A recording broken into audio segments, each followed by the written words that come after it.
నమస్తే welcome to our channel నేను మిషాల్ని గత 2-3 రోజుల నుంచి సోషల్ మీడియాలో హాట్ టాపిక్గా నడుస్తుంది. అయితే అమరావతి ప్రజలపై కానీ మహిళల మీద అనుచిత వ్యాఖ్యలు చేసిన సాక్షి ఛానల్లో కొమ్మినేని శ్రీనివాసరావు అండ్ జర్నలిస్టు కృష్ణంరాజు గారు ఏపీ మహిళలపై అమరావతి ప్రజలపైన అనుచిత వ్యాఖ్యలు చేయడం, దీని మీద స్పందించి ఏపీ ప్రజలు కావచ్చు మహిళలు కావచ్చు ప్రతి ఒక్కరూ ఆయన కఠిన చర్యలు తీసుకోవాలని చెప్పి డిమాండ్ చేశారు. మనం చూస్తూనే ఉన్నాం. మరి ముఖ్యంగా చూసుకుంటే ఈరోజు కొమ్మినేని శ్రీనివాస్ అరెస్ట్ అయ్యాడు. అరెస్ట్ అయ్యి ఏపీ పోలీసులు విజయవాడకి తరలిస్తున్నారు. అయితే కృష్ణంరాజు పరారీలో ఉన్నాడు. తర్వాత ఆయన ఎప్పుడు అరెస్ట్ అవుతాడో తెలియదు, కానీ సో ఇప్పుడు ప్రజెంట్ అయితే ఆయన పరారీలో ఉన్నట్టు మనకైతే సమాచారం వస్తుంది. దీని మీద పూర్తిగా విశ్లేషించడానికి మనతో పాటు స్టూడియోలో ఉన్నారు senior journalist doctor Bharat Reddy గారు ఉన్నారు. వారిని అడిగి కొన్ని విషయాలు మనం తెలుసుకుందాం. నమస్కారం సార్. నమస్తే సార్, మనం గత 2-3 రోజుల నుంచి చూస్తున్నాం. సాక్షి ఛానల్లో డిబేట్ జరిగింది. డిబేట్లో కొమ్మినేని శ్రీనివాసరావు కృష్ణంరాజు ఆ డిబేట్లో మాట్లాడుకుంటూ అమరావతి ప్రజల మీద కావచ్చు మహిళల మీద కానీ అనుచిత వ్యాఖ్యలు మాట్లాడటం జరిగింది. అయితే అది ప్రజలు స్పందించి వాళ్ళ మీద కఠిన చర్యలు తీసుకోవాలని డిమాండ్ చేశారు ఏపీ ప్రజలందరూ చేస్తే. మరి ముఖ్యంగా చూసుకుంటే ఇక కృష్ణంరాజు వాళ్ళు ఇంటికి వెళితే ఏపీ ప్రజలు కానీ మహిళలు కానీ ఇంటికి వెళితే పరారీలో ఉన్నారని మనకు వార్త వచ్చింది. అయితే ఈ రోజు కొమ్మినేని శ్రీనివాసరావుని అరెస్ట్ చేశారు. తర్వాత ఇంకా పరిణామాలు ఎలా ఉంటాయంటే ఏం చెప్తారు సార్? గత 2-3 రోజుల నుంచి చూసినట్టయితే ఏపీ ప్రజలకు సంబంధించి ఏదైతే ఈ వ్యాఖ్యలు చేయడం జరిగిందో ఈ వ్యాఖ్యలకు సంబంధించి మహిళలు రగిలిపోతున్నారని చెప్పొచ్చు. తీవ్రమైన వ్యాఖ్యలు చేయడం జరిగింది. సాక్షి ప్రారంభం నుంచి కూడా కేఎస్ఆర్ షో పేరుతో కొమ్మినేని శ్రీనివాసరావు మార్నింగ్ న్యూస్ పేపర్లకు సంబంధించిన డిస్కషన్ చేస్తూ చాలామంది గెస్ట్లను పిలుస్తుంటారు. తనొక ఈ టీవీ మీడియా కంటే కూడా పత్రికల్లో పనిచేసిన అనుభవం ఉంది. ఒక 50 మంది సీనియర్ జర్నలిస్టులు చూసుకుంటే అతను కూడా ఒక సీనియర్ జర్నలిస్టు. ఒక సీనియర్ జర్నలిస్ట్ అయ్యండి ఈ విధమైన వ్యాఖ్యలు చేస్తున్నప్పుడు ఖండించకపోవడం తప్పు అని చాలామంది అభిప్రాయపడ్డారు. తను సాక్షి మీడియాకు చేస్తున్నందువల్ల ఖచ్చితంగా జగన్మోహన్ రెడ్డికి అనుకూలమైన వార్తలే చేస్తూ ఉంటారు. అనుకూలమైన వార్తలు చేయడం వేరు, మిగతా వారిని విద్వేషరహితంగా చేయడం వేరు. అనుకూలమైన వార్తలు ఎన్నైనా చేసుకోవచ్చు. జగన్మోహన్ రెడ్డి గతంలో చేసిన పనులు కానీ ఏమైనా మంచి పనులు ఉంటే మంచి పనులు, జగన్మోహన్ రెడ్డికి అనుకూలమైన వార్తలు ఇవన్నీ చేయొచ్చు. కానీ యువతలి వాళ్ళని విద్వేషపూరితంగా చేసే డిస్కషన్స్ని అలౌ చేయడం అనేది ఒక యాంకర్గా ఒక సీనియర్ జర్నలిస్ట్గా రాష్ట్రంలో పాత్రికేయ వృత్తిలో ఉన్న జర్నలిస్ట్గా అతన్ని తగని పని. మనం చూసుకున్నట్టయితే ఆ రోజు లైవ్ డిబేట్కి సంబంధించి మనం ఒకసారి రాష్ట్ర వ్యాప్తంగా దేశవ్యాప్తంగా ఆ చర్చను చూడడం జరిగింది. ముఖ్యంగా చూసుకున్నట్టయితే చంద్రబాబు నాయుడు ఒక వ్యాఖ్యానం చేయడం జరిగింది. అమరావతి దేవతల రాజధాని అని చెప్పడం జరిగింది. దానికి ఒక ఇది కూడా ఉంది. అమరావతిని పేరును డిసైడ్ చేసినప్పుడు చంద్రబాబు నాయుడు గారు ఒక ఎక్స్ప్లెనేషన్ ఇవ్వడం జరిగింది. ఎవరి పేర్లు పెట్టినప్పటికీ విమర్శల పాలవుతాం కాబట్టి ఇది దేవతల రాజధాని, దేవేంద్రుడు పరిపాలించిన కాబట్టి మనం అమరావతి అని పేరు పెట్టుకుందామని చెప్పి అప్పుడు పెట్టడం జరిగింది. అందులో భాగంగానే ఇప్పుడు అమరావతి పనులు శరవేగంగా జరుగుతున్నాయి. త్వరలో ఈ 5 ఏళ్ల కాలంలోనే అమరావతిని పూర్తి చేసి ప్రజలకు అందిద్దామనే సదుద్దేశంతో అమరావతిని దేవతల రాజధానిగా పోల్చడం జరిగింది.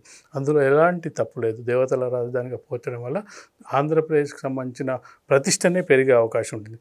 ఇలాంటి సందర్భంగా వాళ్ళు చర్చ చేపట్టిన సందర్భంగా చంద్రబాబు నాయుడు ఇలా పొగిడాడు అని కొమ్మినేని కేఎస్ఆర్ ఏదైతే షోలో చెప్పడం జరిగింది. దానికి కౌంటర్గా కృష్ణంరాజు, ఆయన కూడా సీనియర్ జర్నలిస్ట్గా చెప్పుకుంటున్నారు. కానీ ఆయన ఎక్కడ పనిచేసిండో మనకు పెద్దగా తెలియదు, కానీ సీనియర్ జర్నలిస్ట్ అని చెప్పుకుంటున్నారు. ఆయన అన్నది ఏంటంటే దేవతల రాజధాని కాదు, ఇది వేశ్యల రాజధాని, సెక్స్ వర్కర్ల రాజధాని అని ఒక రిపోర్ట్ అని చెప్పి ఆ సందర్భంగా కొమ్మినేని అలా అనొద్దు, అలా అనడం వల్ల నీ మీద టీడీపీ సోషల్ మీడియా నిన్ను విరుచుకుపడుతుందని చెప్పింది, కానీ అది తప్పు అని చెప్పలే. దానికి ఆయన ఇచ్చిన ఎక్స్ప్లెనేషన్ ఏంటంటే ఒక రిపోర్ట్ వచ్చింది, ఇండియా టుడే రిపోర్టు లేదంటే టైమ్స్ ఇండియా రిపోర్ట్లో ఇట్లా వచ్చిందని చెప్పడం జరిగింది. అంటే దాన్ని ఎక్స్ప్లెనేషన్ ఇచ్చే కార్యక్రమాన్ని చేయడం జరిగింది. ఒక సీనియర్ జర్నలిస్ట్గా ఒక గతంలో పనిచేసిన అనుభవం ఉన్న ఒక జర్నలిస్ట్గా అలాంటి డిబేట్ను వెంటనే ఆపాల్సిన అవసరం ఉండే, వెంటనే తాను ఈ విధంగా వ్యాఖ్యానించిన అతన్ని ఆ డిస్కషన్ నుంచి బయటికి పంపించాల్సిన అవసరం ఉండే. ఒకవేళ తను నిజంగానే పూర్తిగా నిష్పక్షపాతంగా ఉన్న జర్నలిస్టు, సీనియారిటీ ఉన్న జర్నలిస్ట్ అని చెప్పుకున్నట్టయితే అప్పుడే కనుక అతని డిబేట్ నుంచి బయటికి పంపించి ఈ వ్యాఖ్యలు చేయడం నా సారథ్యంలో నేను డిస్కస్ చేస్తున్న సమయంలో ఇలాంటివి చేయడం అనేది మంచి పద్ధతి కాదు. అందుకు నేను అమరావతి ప్రజలకు కానీ అక్కడ ఉన్న మహిళలకు నేను క్షమాపణ చెప్తున్నాను. ఇలాంటి డిబేట్లు మరొకసారి తప్పులు జరగకుండా చూసుకుంటా అని చెప్పి వెంటనే కనుక కొమ్మినేని శ్రీనివాసరావు కనుక అప్పుడే కనుక ఆ డిబేట్ మధ్యలోనూ డిబేట్ అయిపోయిన తర్వాత ఎక్స్ప్లెనేషన్ ఇచ్చి ఉంటే అయిపోయేది. ఎవరు కూడా దాని మీద అంత రియాక్షన్ వచ్చినప్పటికీ అంత రియాక్షన్ వచ్చేది. కానీ అది జరిగిన తర్వాత ఆంధ్రప్రదేశ్ అమరావతికి సంబంధించిన మహిళలు ఒక్కసారి బగ్గుమన్న తర్వాత అయినా కనీసం నెక్స్ట్ డే రోజు దానికి బేషరతుగా క్షమాపణ చెప్పిండు. అంటే బేషరతుగా క్షమాపణ చెప్పలేదు. కృష్ణరాజు అనే వ్యక్తి ఒక వీడియో రిలీజ్ చేయడం జరిగింది. క్షమాపణ చెప్పకుండా ఈ విధంగా రిపోర్ట్ వచ్చింది, రిపోర్ట్కు అనుగుణంగానే నేను మాట్లాడానని చెప్పాడు తప్పిస్తే మహిళలను కించపరిచినట్టు కానీ నేను బాధపడుతున్నారు వాళ్ళకి నేను క్షమాపణ చెప్తున్నాను అనే పదాన్ని అతను వాడలేదు. సరే అతను వాడలేదు వదిలేసినా కానీ నేను ఒక ఛానల్ నడిపిస్తున్న ఒక CEO పోస్టులో లేనప్పటికీ పూర్తి ఛానల్ బాధ్యతలు నిర్వహిస్తున్న కొమ్మినేని శ్రీనివాసరావునైనా నెక్స్ట్ డే రోజు కనీసం మళ్ళీ ఏదైతే కృష్ణరాజు చెప్పిండో అదే ఎక్స్ప్లెయిన్ చేసే ప్రయత్నం చేశాడు. ఇది ఇండియా టుడేలో వచ్చింది, ఇందులో రిపోర్ట్ వచ్చింది, దీన్ని ఈ విధంగా ఉంది, అందుకే అతను చెప్పాడని చెప్పే ప్రయత్నం చేశాడు. కానీ అమరావతికి సంబంధించిన మహిళలకు కించపరిచినట్టుగా ఉంది. నేను క్షమాపణ చెప్తున్నాను బేషరతుగా, నన్ను మన్నించండి అని చెప్పి ఎలాగూ అతను చెప్పలేదు. ఇక అప్పటికే ఆంధ్రప్రదేశ్ ప్రభుత్వం మీద ఒత్తిడి పెరిగింది. మహిళల నుంచి చాలా చోట్ల కేసులు నమోదవడం జరిగింది. దాంతో ప్రభుత్వం అరెస్టు చేయకపోతే ప్రభుత్వాన్ని కూడా విమర్శించే స్థాయికి మహిళలు వెళ్ళారు. ఈ కారణాల దృష్ట్యా ప్రభుత్వం వెంటనే రంగంలోకి దిగి నాన్ బెయిలబుల్ అరెస్టుకు కొమ్మినేనిని అరెస్ట్ చేయడం జరిగింది. మీరు చెప్పినట్టుగా కృష్ణంరాజు అనే వ్యక్తి ఎప్పుడైతే ఒక వీడియో రిలీజ్ చేసి తప్పించుకు తిరుగుతున్నాడో, అతను ఇప్పుడు బయట తిరుగుతున్నాడో, అతను ఇప్పుడు అందుబాటులో లేడు, పోలీసులకు అందుబాటులో లేదు. ఖచ్చితంగా పోలీసులు అతన్ని కూడా అరెస్ట్ చేస్తారు. కొమ్మినేని అరెస్ట్ చేశారు కాబట్టి నాన్ బెయిలబుల్ వారెంట్ ఇష్యూ చేసే అవకాశం ఉంది. జనరల్గా మహిళలకు సంబంధించిన కేసులు వచ్చినప్పుడు ఖచ్చితంగా పోలీసులు నమోదు చేసే కేసులు నాన్ బెయిలబుల్ కేసులే ఉంటాయి. అతని మీద ఏ కేసులు పెట్టారని మనం తెలియకపోయినప్పటికీ మహిళలను కించపరిచే విధంగా మాట్లాడిన కేసులకు సంబంధించి సీరియస్ కేసులు నమోదు చేసే అవకాశం అయితే కొమ్మినేని శ్రీనివాసరావు మీద ఉంటుంది. ఇప్పుడు ఏపీ ప్రజలందరూ కావచ్చు, అమరావతి మహిళలు కావచ్చు, సార్ ఇప్పుడు భారతీ రెడ్డి గారు క్షమాపణ చెప్పాలని ప్రజలు కోరుతున్నారు. సో ఇప్పటి వరకైతే స్పందన లేదు. సో మరి ముఖ్యంగా చూసుకుంటే వైసీపీ నేతల్లోని ఎటువంటి సంబంధం లేకుండా స్పందన లేకుండా ఉన్నారు. ఎలా చూడాలి సార్? అసలు ఇంతకుముందు గతంలో ఇదే చేబ్రోలు కిరణ్ అరెస్ట్ చేస్తే, అంటే అరెస్ట్ చేయకముందు అంటే ఒక మహిళ మీద అసభ్యకరంగా మాట్లాడండి ఇమ్మీడియట్గా పార్టీ సస్పెండ్ చేసింది. మరి ఇప్పుడు మహిళలు, ఏపీ ప్రజల మీద కావచ్చు, మహిళల మీద కావచ్చు, అమరావతికి సంబంధించి అసభ్యకరంగా మాట్లాడితే ఇప్పుడు ఆ ప్రజలు కూడా అంటే భారతీ రెడ్డిని క్షమాపణ చెప్పమని ప్రజలు కోరుతుంటే అసలు ఇక్కడ కూడా స్పందన లేదు. వైసీపీ నేతలు కావచ్చు, భారతీ రెడ్డి అంటే స్పందన అయితే లేదు.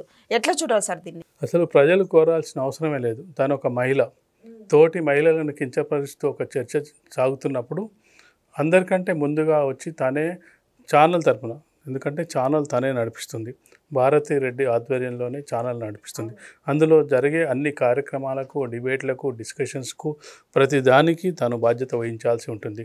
వెంటనే వచ్చి ప్రజలు కోరకముందే, మహిళలు కోరకముందే మా ఛానల్లో ఇలా ప్రసారమైంది, వారి తరపున నేను అమరావతి మహిళలకు క్షమాపణ చెప్తున్నానని చెప్పి ముందుగా చెప్పాల్సి ఉండే. కానీ ఇప్పటివరకు చెప్పలేదు. ఇప్పుడు కేఎస్ఆర్ను ఎలాగైతే అరెస్ట్ చేశారో, కృష్ణరాజు మీద అయితే ఎలాగైతే కేసు నమోదు చేయబోతున్నారో, అతను అరెస్ట్ చేయడానికి రంగం సిద్ధమైందో, ఖచ్చితంగా సాక్షి యాజమాన్యం మీద ఎవరైతే సాక్షిని నడిపిస్తున్నారో వాళ్ళ మీద కూడా కేసు నమోదు చేసే అవకాశం ఖచ్చితంగా ఉంటుంది. వీళ్ళకి ఎంత బాధ్యత ఉందో ఖచ్చితంగా దాని యాజమాన్యానికి సంబంధించి యాజమాన్యానికి కూడా అన్ని బాధ్యతలు ఉంటాయి. కేసు వాళ్ళ మీద కూడా నమోదయ్యే అవకాశం ఉంటుంది. ఒక మహిళగా, సాక్షి ఛానల్ ఓనర్గా కాకుండా ఒక మహిళగా అయినా కనీసం భారతీ రెడ్డి ఇప్పటివరకు స్పందించలేదు. స్పందించాల్సిన అవసరం ఉండే. అంటే వాళ్ళు దీన్ని కేవలం రాజకీయంగా ఏదో బురద జల్లడానికి ఉపయోగించుకుంటున్నారు, రాజకీయంగా వాళ్ళు లబ్ధి పొందడానికి ఉపయోగించుకుంటారనే కోణంలోనే ఆలోచిస్తున్నారు. కేఎస్ఆర్ మాటల్లో రెండో రోజు డిబేట్లో కూడా అదే వ్యాఖ్యానించాడు. కానీ అమరావతి మహిళలను కించపరిచామనే ఉద్దేశం తనకు ఎక్కడ కూడా కనిపించలేదు. అంటే ఏదైనా మనం తప్పు మాట్లాడినప్పుడు క్షమాపణ ధోరణిలో కొంత వాళ్ళు అంటే తగ్గి మాట్లాడడం అది చేయాల్సి ఉండే. అదేది చేయకుండా ఇదంతా రాజకీయ లబ్ధి కోసం చేస్తున్నారనే వ్యాఖ్యలు కొమ్మినేని శ్రీనివాసరావు కూడా చేయడం జరిగింది. కాబట్టి ఖచ్చితంగా కూడా భారతీ రెడ్డికి సంబంధించి కానీ సాక్షి యాజమాన్యాన్ని కూడా ఖచ్చితంగా కేసు నమోదు చేసే అవకాశం అయితే కనిపిస్తుంది. Okay, thank you sir.